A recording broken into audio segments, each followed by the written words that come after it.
Welcome to our channel. Today we how to configure Pipedrive for insurance quote pipeline stages step by step clearly. Log in to your Pipedrive account.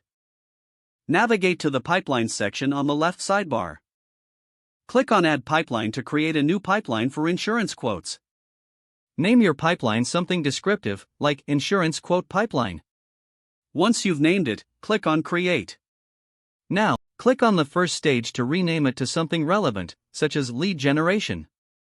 Add additional stages by clicking the Add Stage button. Consider including stages like Initial Contact, Needs Assessment, Quote Preparation, and Final Review. For each stage, make sure the stages reflect your specific insurance quoting process.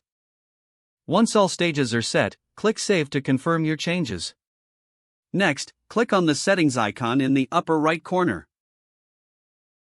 Navigate to the Fields section to customize the deal fields. Add relevant fields that are specific to insurance quotes, such as coverage amount and policy type. Ensure each field is set to the appropriate type, like text, number, or drop-down. Now, head back to your pipeline view. Click on Add Deal to test your newly created pipeline. Fill in the required information, including the selected stage. Check that all fields are working correctly and reflect your input. Once tested, you can start using the pipeline for actual deals. Regularly review and adjust the stages and fields as your process evolves. This will help keep your pipeline aligned with your business needs. If the page does not load, refresh the browser or try again in a private or incognito window.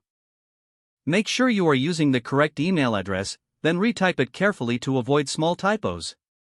If your password is not accepted, use the reset option and create a new strong password you can remember. Check your spam folder for verification or security emails, then complete any requested confirmation steps. Enable two-factor authentication if available to improve account security and reduce unauthorized access risk. After signing in, review your profile details so your contact information and settings are accurate and current.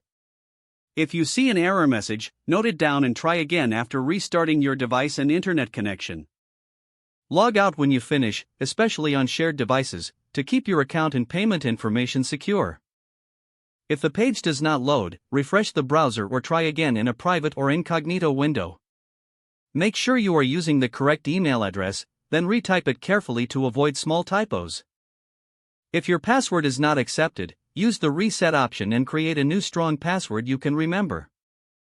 Don't forget to like this video and subscribe to our channel for more step-by-step tech guides.